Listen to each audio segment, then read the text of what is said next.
Okay, hello everybody, and welcome to the session.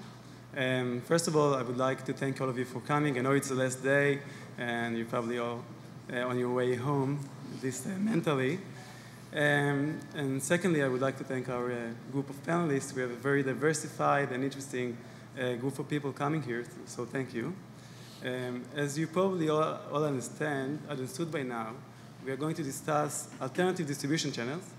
And I think the best way to go is just to let our panelists introduce themselves. So we start according to the order of the slide. Just a sec. Okay, Game Duel. Okay. Hi, I'm Christian. I'm the head of mobile for Game Duel.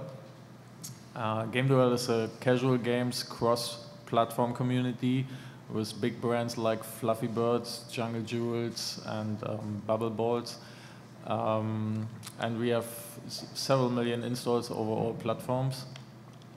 We distribute our games through our main website, gameduel.com, also to social networks like Facebook, and also on mobile, on Android and iPhone. On mobile, we work together also with services like MoMinis to publish our games to the Symbian world, to the Java world, and to third-party Android stores. And yeah, we are pretty big now with 170 people working for us. We have offices in Berlin, San Francisco, and in Asia. And we certainly always looking for new employees, for new ways of distributing our games, and also for new ways of monetizing them. So if you want to join us or can help us here, then please contact us. Thank you. GetJar. Hi, I'm Bill Scott, Vice President of Sales and Business Development for GetJar. GetJar is the largest free application store. We've got about 30 million unique users around the world. Been in business since 2004. Developers work with us not only with games, but also with all kinds of mobile applications. I guess we'll talk more about that today. Our model is based on giving 100% of the revenue share to the developer. We do not take any revenue share from the developer. We'll talk more about how that model works, I'm sure, later on. But we originated the pay-per-download promotional model for apps back in 2007, and I'm looking forward to the conversation today. Thank you. Thank you, Bill. Good afternoon. My name is COHN. I'm with Appia. We're a North American-based company, and we're an application distribution marketplace, or an application marketing network, if you will. We don't have or run any app stores ourselves, but we power app stores for other big brands that have consumer relationships and are driving a lot of traffic and want to add a mobile application store experience to that. So big brands like Opera, which is the largest mobile browser, most popular mobile browser in the world. They have over 110 million installs of their browser, and we power the app store inside of that.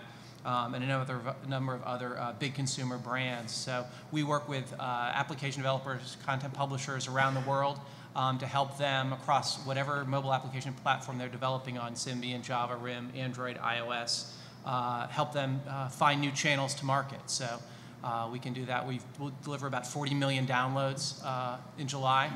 So we think we're a scalable and sizable alternative to, not alternative to, but complement to the big two or three out there that you all know about and work with every day now. So we'll talk more about how we and others like us can help you find new customers and get in front of new visitors, whether that's by selling directly through an alternative channel or using those alternative channels just as a marketing vehicle or marketing channel to drive traffic to whatever distribution channel or distribution point you want to access.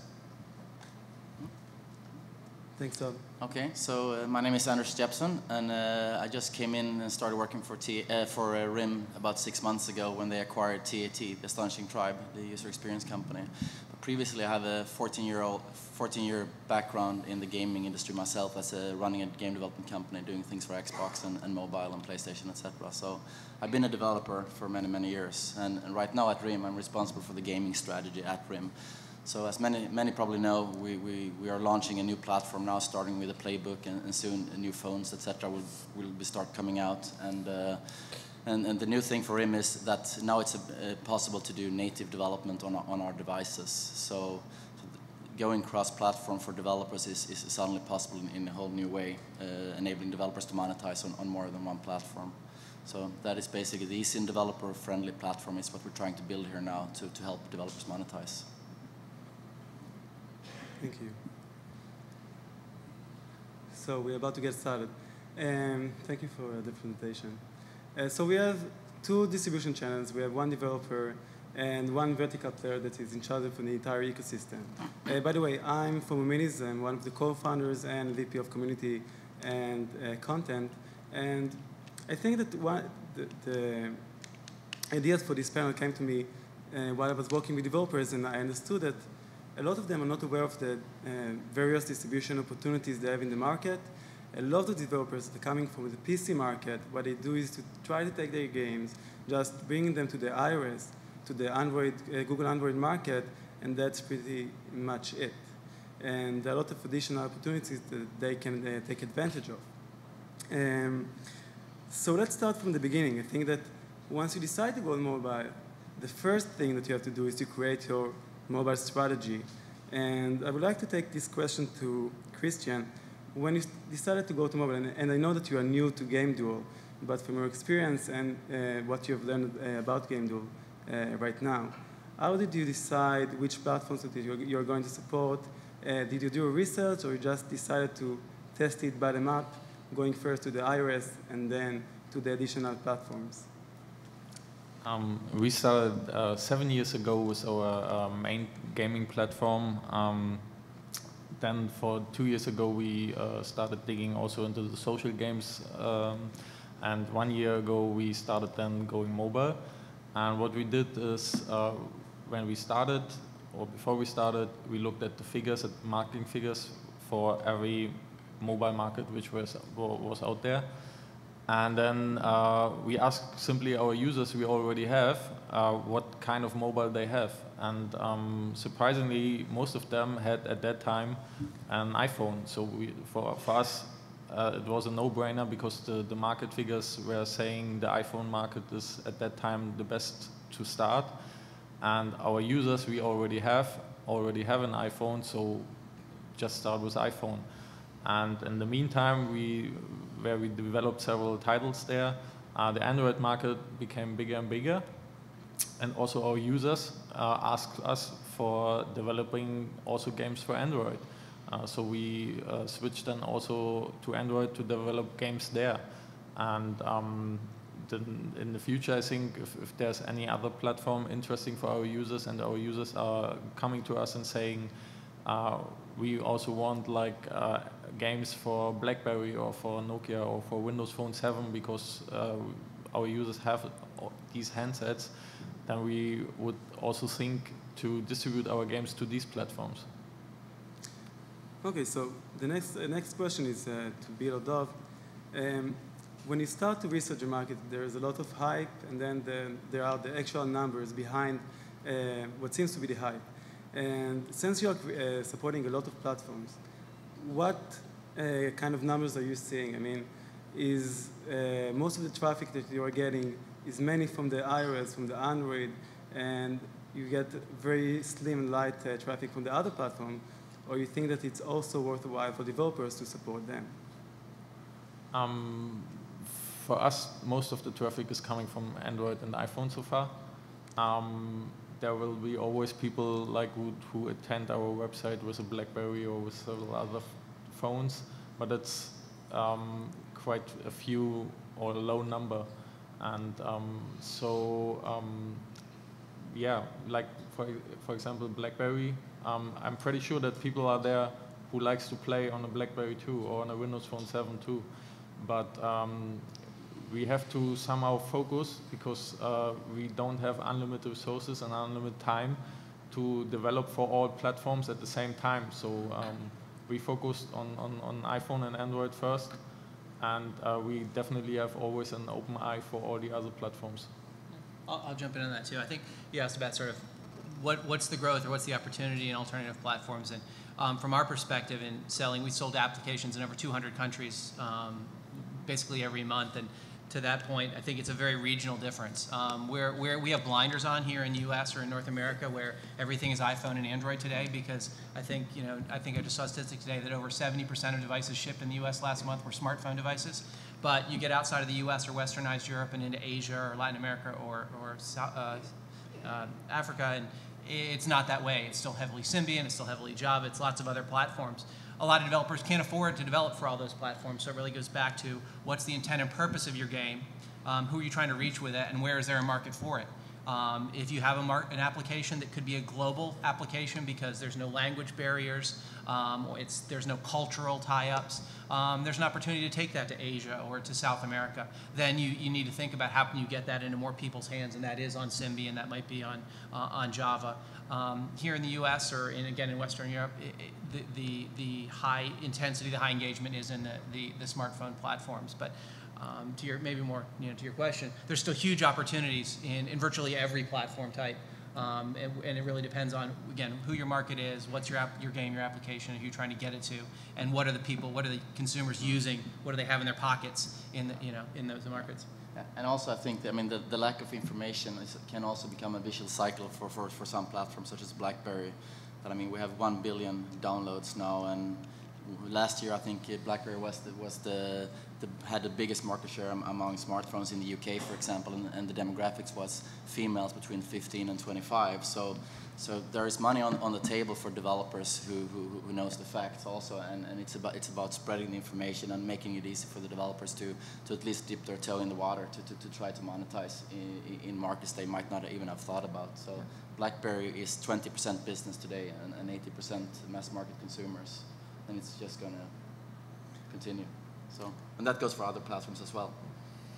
Yes, Bill, I see that. Yeah, I suppose, I've been doing this since about 2007, and we cover Java, Symbian, BlackBerry, Flashlight, all kinds of Nokia WRC widgets, Android, obviously, iPhone, etc. And I've been working with developers like eBuddy, Opera Mini, you mentioned, has gotten a lot of downloads from GetJar, Facebook, Best Buy, Zynga, and I probably would have told you 2 years ago that it really made sense to look at a lot of different platforms like Symbian and Java and BlackBerry and the smartphone ones too. But my phone really doesn't ring today for people wanting to promote their apps on anything except Android and iPhone. And I do have some residual customers promoting Symbian apps and a few Java apps in some obscure locations. But frankly, the monetization today is on iPhone and Android until BlackBerry, which we hope comes out with a newer, better platform, and Windows Mobile, does something spectacular. Most of the developer interest and the marketing budgets for apps outside of games, which is a big business we must remember as well, is going to be in those two platforms, whether it's in the States or abroad.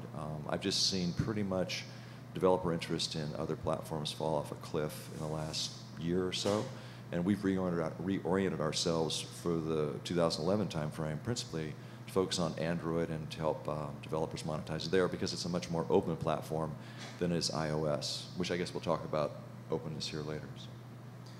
Well, yeah, Andres, we cannot really fight the conception that the money is to be made on the Android or iOS. Currently, although it might be in the way to be changed in the future, the perception is that the developers should primarily support the leading platforms, the smartphones that are not BlackBerry specifically, but Android and iOS.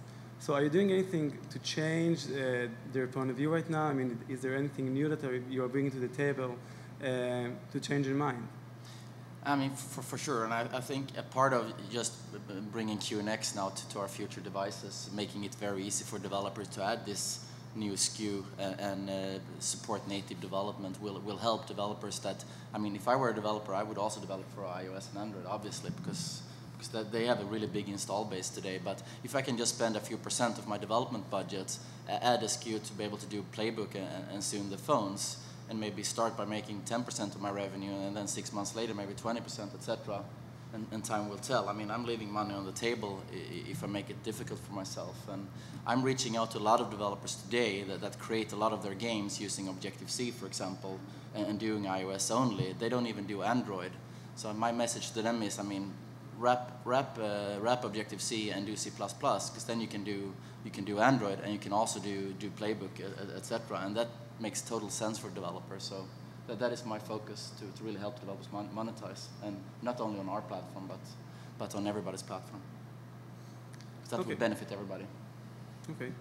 So let's talk just a little bit about Symbian. I mean, Symbian is still the king of devices distribution-wise. I mean, there are so many of them, and nobody is developing games for them. I don't know, it might be this, the monetization issue, but I know that GetJar used to have a lot of traffic coming from Symbian devices.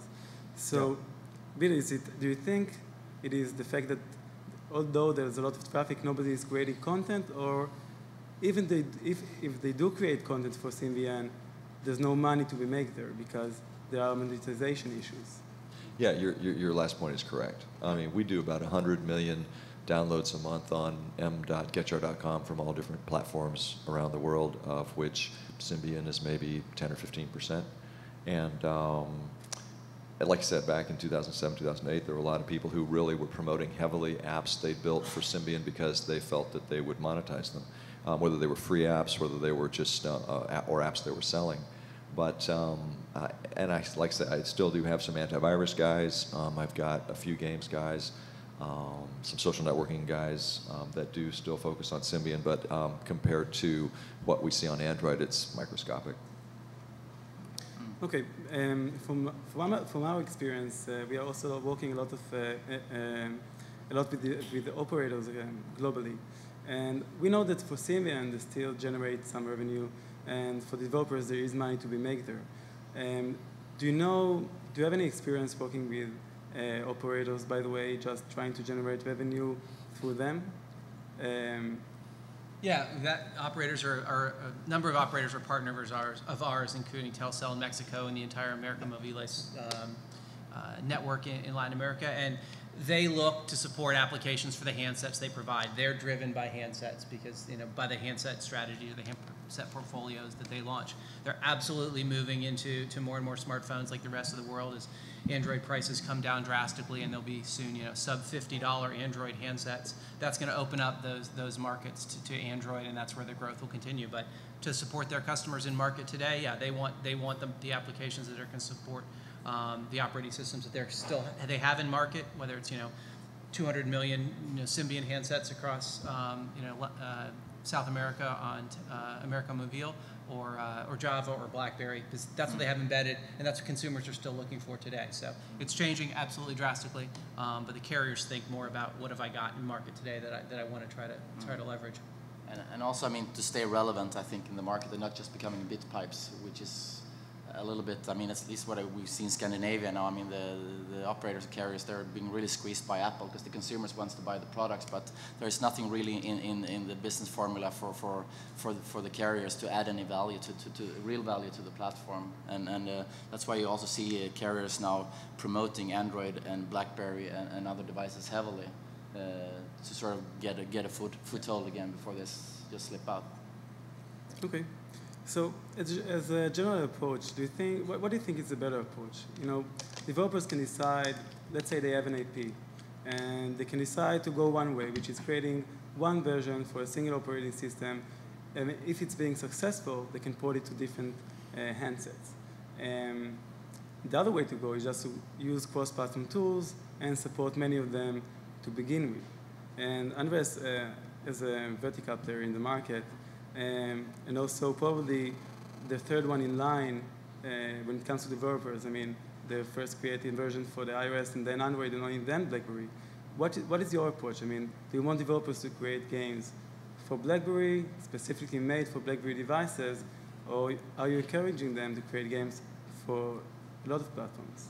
I mean, I think RIM needs to be humble at this position also, that we need to get the software to qualify, basically, and that is about getting the right application onto the platform. So we have the threshold of application that the consumers expect on the platform. But speaking personally from a developer standpoint, I would definitely, if the cost wasn't too high, I would really try to get my brand out on as many platforms as possible, and because that would be cross-pollination between users, and people are talking about your games, and even if your friend has a BlackBerry or an iPhone or whatever, that is going to help my IP to build, and not only try to bet on one platform.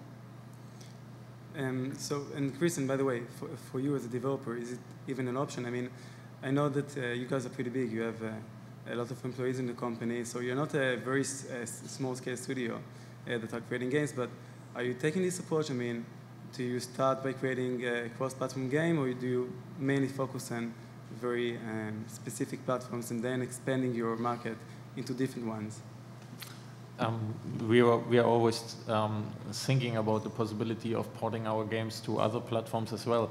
But what you have in mind is it's not only developing a game for like BlackBerry RIM or for Symbian or for another platform.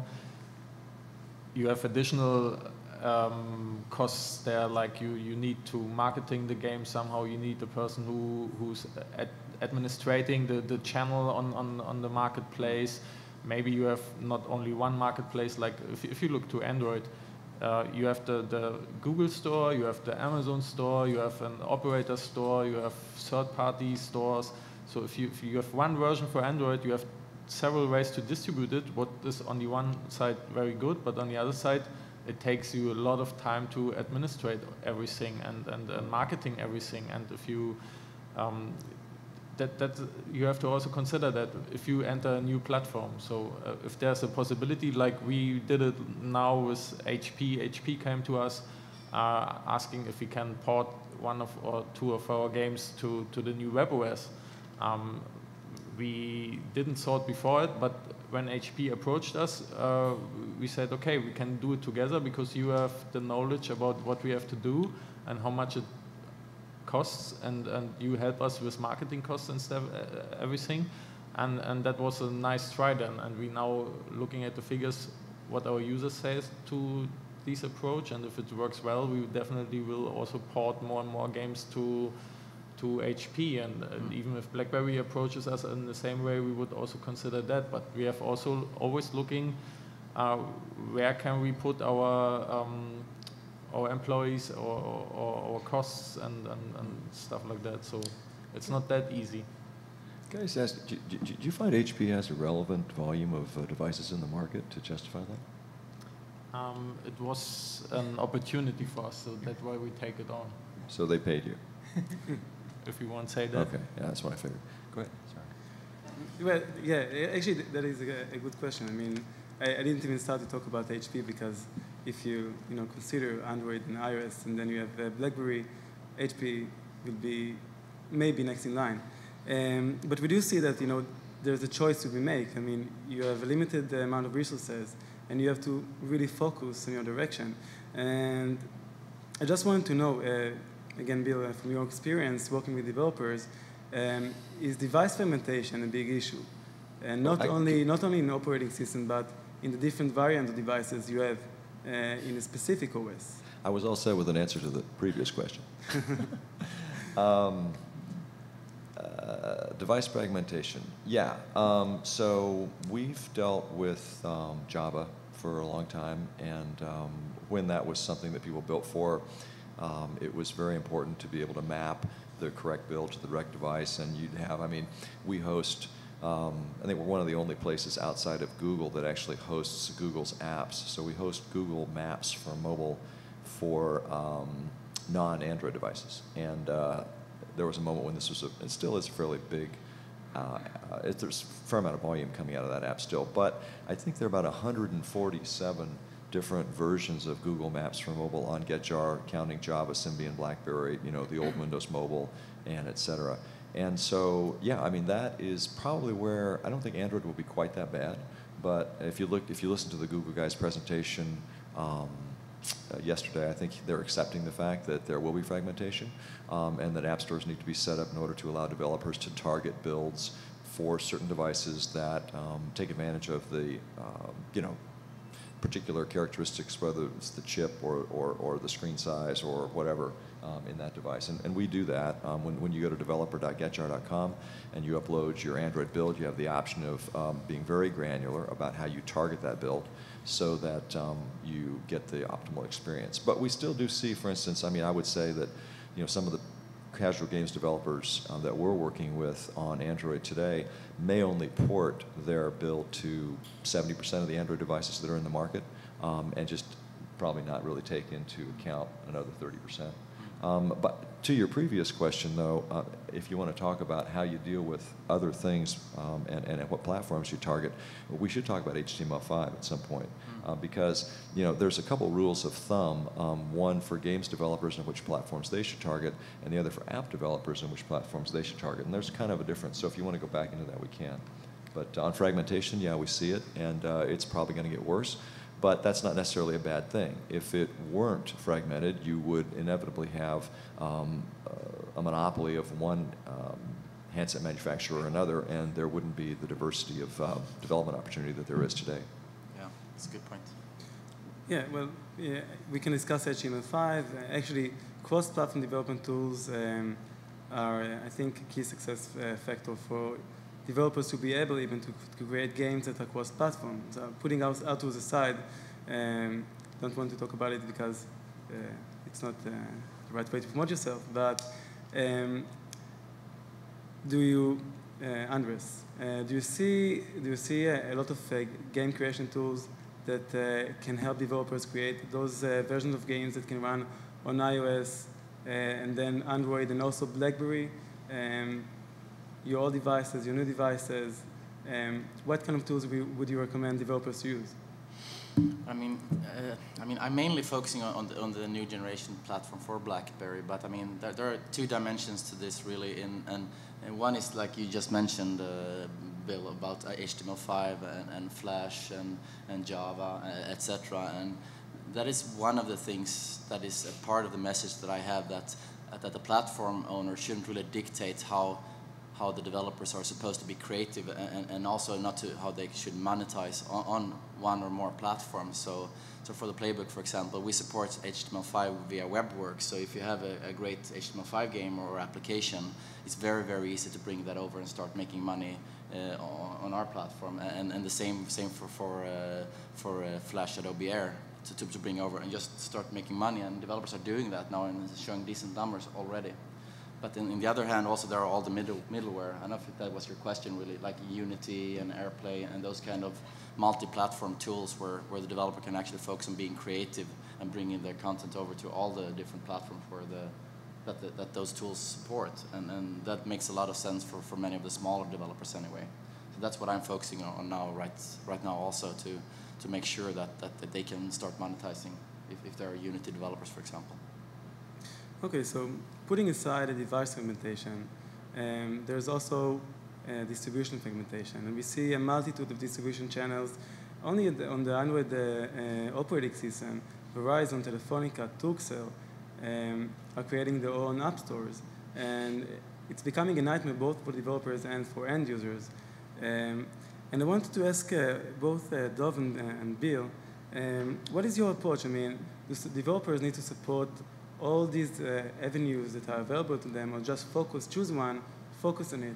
Because there's both the account management you have to do in order to get your games promoted, and sometimes you even have to create specific versions of your game to make them suitable for the distribution channels you are working with. Well, I'll challenge two things there. First of all, we don't require any changes to any builds. We don't require anything proprietary. I mean, you can bring any Android application you've got on any platform. So we don't require any changes, and you can get out to over 250 million consumers around the world.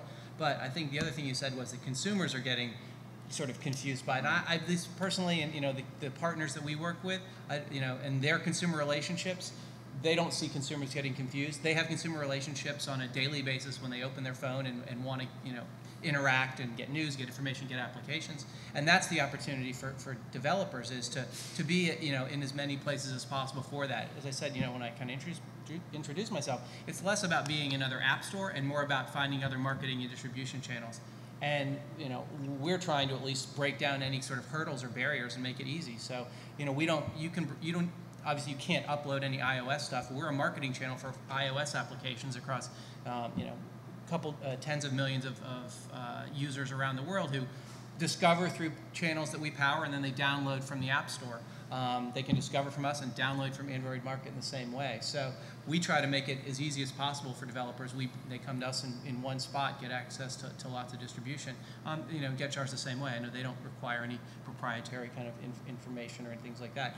You want to provide extra information, there's more we can do for you, but by no means do you have to go out of your way to find new marketing channels through our company.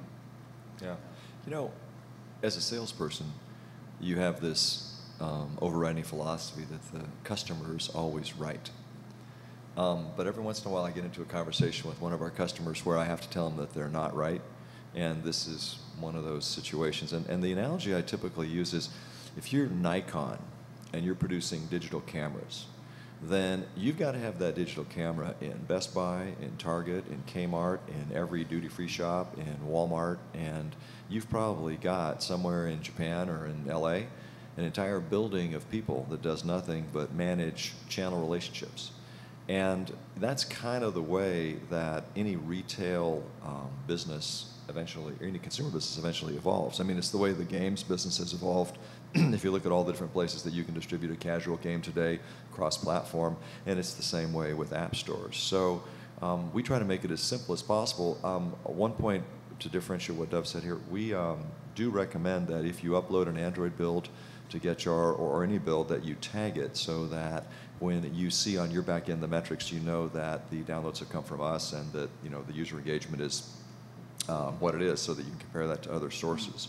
But we generally deliver anywhere from 100,000 to 300,000 users per month on Android at a cost of somewhere between 50 cents to $1 in the United States. And that is relevant volume for Android developers typically, if they've got a marketing budget to pursue it.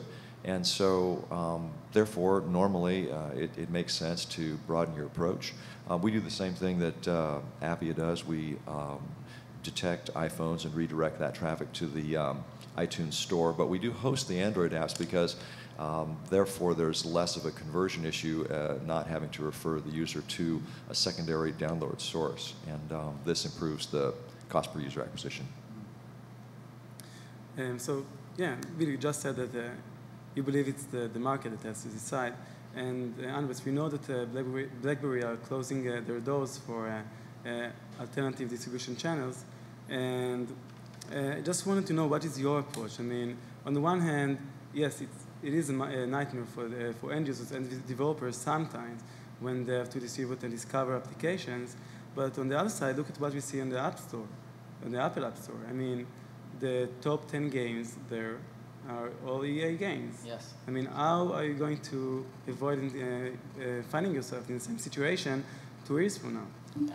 I think, discovery is one of the major problems for the consumer, finding the content that they are interested in, and actually finding maybe the content that their friends and family are using, and not just the top 10 or top grossing or free or paid for downloads. I mean, because they are basically very, very static lists. So that is one of the reasons we acquired Scoreloop recently, for example, to build in these more social capabilities into the platform very deeply and deeply integrated, so that if I go into the App Store, I can actually see which games do my friends have, or which apps do they have, and how much do they use them, and what achievements do they have, for example. So it makes sense for me to buy this or that game, and also it will be one central point to search for a game. So if I have 3 different portals on my platform, I have to go to 3 different places maybe to find a specific game that I might be looking for. And some of those platforms might not have this social integration either. So what I'm sort of trying to wrap my head around now, because Apple is, like you say, very siloed, and on Android it's chaotic. Can there be a middle way where we can have some sort of pipes from different distribution channels hooking into this lower system, so that the user has a single entry point and view of all the content that you're trying to look for and discover, and share the residue of the social and virtual residue of having used an application or a game, and that this will benefit everybody in the ecosystem if we can find that solution and allow multiple app stores on the system. So I think RIM is, and I know we are thinking about this and discussing this with various partners, how this can be done. Because I mean, RIM has a long-going relationship with carriers all over the world, and I mean, we're not about to break our friendship with them, and end up in a really bad situation. So we just need to find the right formula, I think, when we're building this platform from the ground up. So this is the time to really try to bring back feedback to us and how we should build this thing to help you the best. By the way, RIM are not going to create an app store that is as closed as the Apple App Store. Am I right?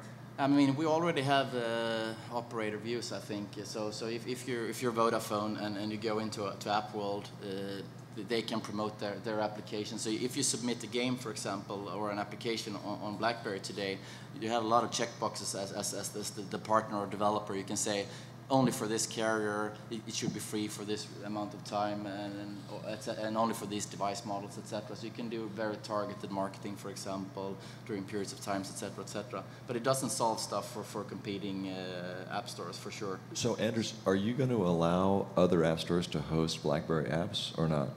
That is not my decision. No, it's RIM then.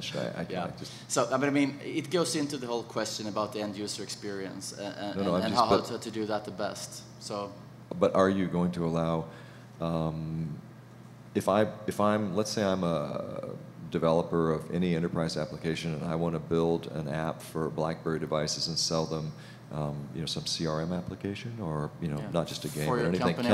Can I host the app on my website and offer it to my customers to download to their BlackBerry devices directly from me, like I can with Android and Java and BlackBerry today? I think RIM's communicated strategy right now is that the app world is the entry point to download applications. But that doesn't mean that there won't be a view in app world for corporations, for example, just like there could be for carrier or for a publisher, etc. Yeah. But again, it doesn't solve your problem. Well, I don't think it's my problem. No. I mean, personally, I think it's RIM's problem. Because if you look at, I mean, if I can comment on this issue, I mean, if you look at Apple, iOS got started, and I think it takes a big corporation about 2 years to kind of build a strategy. So I think a lot of my hunch is that if you look at Palm and Windows Mobile and possibly RIM, that a lot of this is patterned on the success of Apple's model. But I would argue that if you look at what Android is doing to iOS today and the attention it's getting from developers, that really the Android model is the one that needs to be looked at and adopted by any platform developer that wants to be wildly successful. I think it's certainly possible to have a niche platform which gets some traction, and as HP paid Game Duel for these games, and they do that a lot. I actually know this. And as BlackBerry has as well, then you can sell handsets and have a reasonable catalog if you're willing to just pay for it. But if you want to pull developers into an ecosystem, it's got to be open. I mean, Android has already set the bar for that. I don't think that it's going to be possible to go backwards at this point. But do you really think that Android is doing it best? Yeah. Because from my perspective, when I'm in Germany, and I have an Android handset, and I have the market from Google. I have maybe the market from HTC because they have the UI. Yeah. Then I have the market from like Vodafone, Telecom, or whatever. And then I have maybe when Amazon is coming to Germany, a first App Store app on my phone, and I have then the problem. Maybe I have installed one app and I don't remember myself where I get it from. And I want to tell my friend I have this game, but I don't know where to find it. And I have to click on 5 or 6 different app stores to search for this game. This is crazy. Yeah. Yeah, well, but that's the way the retail business is. Sometimes you want to buy a pair of tennis shoes, you go to one place and get it, and they don't have it at another place, and the consumer is able to deal with that. I think that the most important thing is just to make sure that there's adequate developer support for the ecosystem and for the platform, and in order to do that, the open model seems to be the most successful. I mean, Android device sales are big, obviously, but I mean, monetization-wise, most of the developers that I speak to still make 90% of their revenues from iOS and not from Android because of this fragmentation. So I don't know if openness, if you can even call this kind of distortion openness that is Android today. Yeah. To be fair, No, looking at both the developer and then the consumer pattern. So I think there's a middle ground to be found.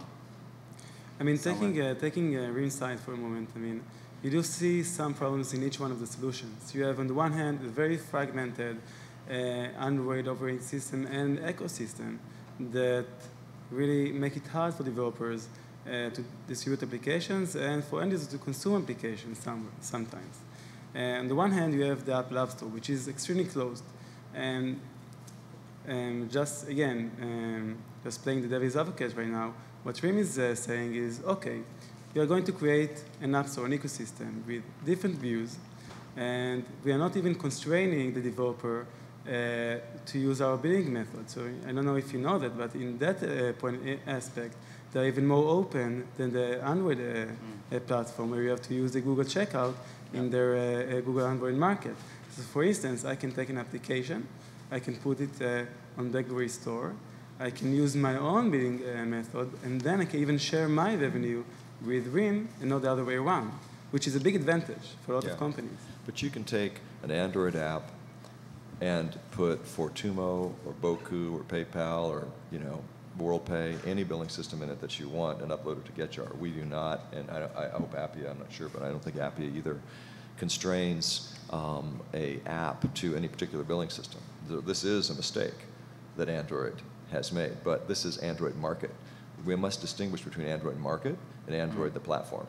Okay? Android Market absolutely has some ridiculous policies, like, for example, the checkbox, which they require most OEMs to list as closed, and so the user has to go in and open that, and Amazon and us and others have to put up with that. But, I mean, it's something users get through, but it's a subtle barrier to entry that Android Market establishes, which is a different group of people at Google than those who, I think, support a broader view, which is those who have built Android originally. Okay. Bill, by the way, sorry. Dov, what is your approach? I mean, you're also, I guess, you used to distribute BlackBerry content, and soon, I guess, you won't be able to. How are you going to handle this situation? That's the consumer's loss, I guess, in our perspective. I mean, and that's, BlackBerry makes that, a strategic decision. I think, our approach would be that we'll try to find ways to be, again, a marketing channel for BlackBerry developers. That's what we are, that's what we want to be. And so to the extent that we are out there, in front of consumers every day on the storefronts that we power, and they're on their BlackBerry devices, I hope that we can find a way to continue to support and partner BlackBerry. They're an investor in our company, so I hope that we can continue to partner with them to make their applications accessible to the hundreds of millions of users around the world who have those devices. But this is not a debate about sort of the openness or closeness of any particular operating system. They all have their strengths and weaknesses. The fact of the matter is there are lots of different ways to get your applications out there and get your games out there into more people's hands. And I think that's the most important thing to take away, is it's not just about the natives. It's not just about the native app stores. It's about all of the other channels, whether it's marketing your applications yourself and putting up QR codes on billboards or whatever. There's lots of great ways to get your applications into consumers' hands, no matter what platforms you choose, no matter what geographies you're in. And we all represent some different perspectives on that. And Christian, do you perceive it as an advantage or disadvantage, having the BlackBerry platform being closed, having one market where you can distribute your application rather than the Android market, where you have a lot of distribution channels available? I think it's no real black and white answer. On the one hand, it makes several stuff easy. If you have like a closed world like Apple, where you just put your app in and then you try to get as much downloads as you can with marketing stuff. I would say I'm happy if I have like solutions or service providers which helps me to distribute my games on platforms where I don't have to do anything except giving them my game and letting them do maybe on a rev share base or something like that, So yeah, like Getjar or like Appia, these are also from my perspective very good services I would like to use, even also in BlackBerry. So it's probably like discovery and marketing that would affect your sales a lot in the end, and the mechanisms that is tied into how you distribute the content, regardless of platform in the end. Exactly. Yeah, and that is something, a lesson for everybody here. Yeah, and that's, the developers, publishers are becoming more and more sophisticated about that. I mean, they're now looking at cost per acquisition and those kinds of things, and they will go to and continue to support the channels through which they get, the lowest cost per acquisition, the longest, lifetime, return on a customer. So a lot of distribution channels have come and gone and will continue as developers start to look at those kinds of metrics. Yeah. They can't just spray and pray anymore. If I can just, one key thing I think to look at in this context is that we're at a games conference, and we're talking about games and mobile games principally, and we're interchanging that with apps. But apps are a much broader idea. Games are basically content that's sold, whereas apps are an extension of the web, right? And so if you think about me and my website and what I'm allowed to do with my website, if I create a website, I throw it together, I go to GoDaddy, I throw together a few servers, I've got a website. I don't have to ask anybody for approval for this website. I don't have to upload it somewhere and wait for them to go through some sort of checking process or anything. I just do that. We think that the apps economy, if it's going to grow, needs to be as open as the web, because essentially it is an extension of digital. We see it as an extension of digital marketing, which is our business. Yeah. And so, on that basis, the concept of whether or not one entity that happens to control one key component of the ecosystem, like say a handset or an operating system, controls therefore the distribution of my digital content from my company, is ridiculous. It's simply got to be open, or we will constrain the development of this economy irreparably. For example, let's look at other kinds of things that are not sold, like British Airways. British Airways has an app. You download the app. What do? You check in online. You get a 2D barcode. You scan the barcode at the ticket counter, and they save a lot of money on paper. Why should they have to have anybody approve that or be told that it can only be hosted wherever some handset manufacturer says that it needs to be hosted? Or if I'm British Airways, come to my website, download it for me, and have it for your phone. And I'm going to develop my app for British Airways for platforms that allow me to do that. I think that's the essential point, is that this is not something that we control. That is true, but at the end, again, it goes back to discovery. Just putting a Flash application in April, for example, or actually browsing into Congregate or whoever and playing that via the web browser. You can do both on our platform. And if you actually go via the browser and go into Congregate and play the game and do the microtransaction things, there is no revenue cut from RIM or for RIM. So it's sort of not black or white, but again, then it goes back to discovery and what is the best experience for the consumer to find the content and experience it through. Is it via an app, or like the Apple proposition is, or is it via the web, or something in between in the end, or both? Okay, so just we have 5 minutes before we wrap it up, and just want to go to the conclusion part. I think it's obvious that there are a lot of opportunities, but there is also a lack of information. And even after you are receiving this information, it's a very fragmented world, and obviously the solution is not very clear. As a developer that comes from PC that has no knowledge about the mobile, first of all, to get more information, you have to test. But before you test, since you have not a lot of resources, you want to get the information. It's like a vicious cycle where people don't even try. And I think the interest of most of you is to, first of all, educate developers, and as a developer, to learn about these opportunities. How would you suggest a developer to get started even in examining more of the opportunities that are out there? And it can be either you, Andres, maybe you can start. Come to these conferences. Yeah.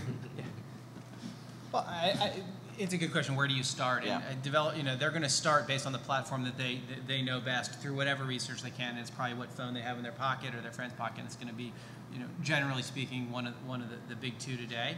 And then there's lots of great resources on the. just Google it, as we say, right? There's lots of great resources on the web for finding out, where the market opportunities are and how big they are. So I don't know that there's one cut or dried place. What I do think though is that once you sort of start to investigate an opportunity and strategy, it requires testing, and to the in the cheap way, as cheap as possible. You can't make sort of big decisions on any one platform change or shift.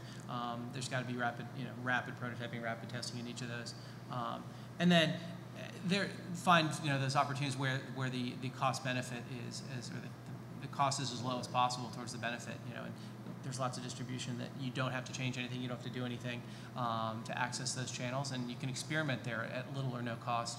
And those are great ways to discover what platforms might work, what geographies work, and so on. Yeah. Even if you look at, if we really start now developing a game for mobile, and you have to decide which marketplace you want to develop.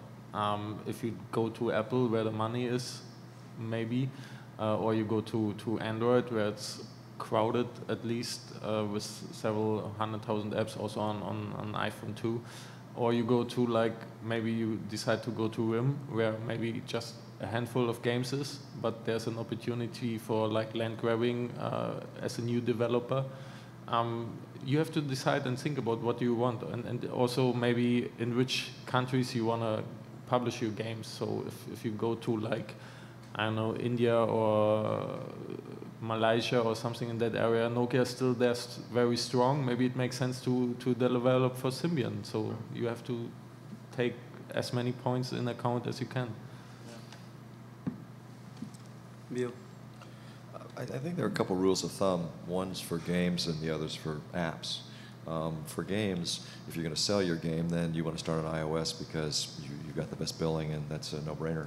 If you've got more freemium or ad-supported games, then you obviously need more traffic, and so you might want to start with Android, or at least start with both.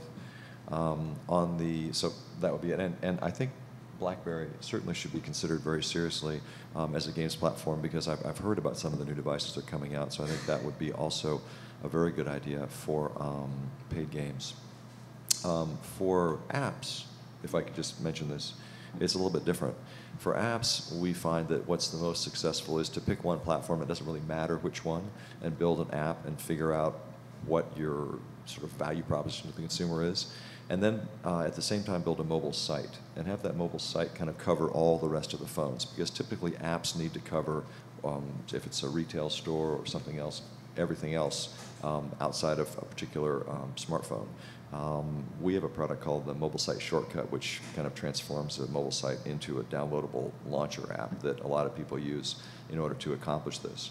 And Facebook has gotten about 120 million downloads from that unit on GetJar so far, just as an example. So typically an app developer would start with whichever platform they prefer. It could be BlackBerry, it might be Symbian, then build a mobile site, and then experiment with other platforms and build out from there. Okay, so just about 3:30. Thank you again for showing up and for attending. I think it was very insightful. And thank you all of you for coming as well.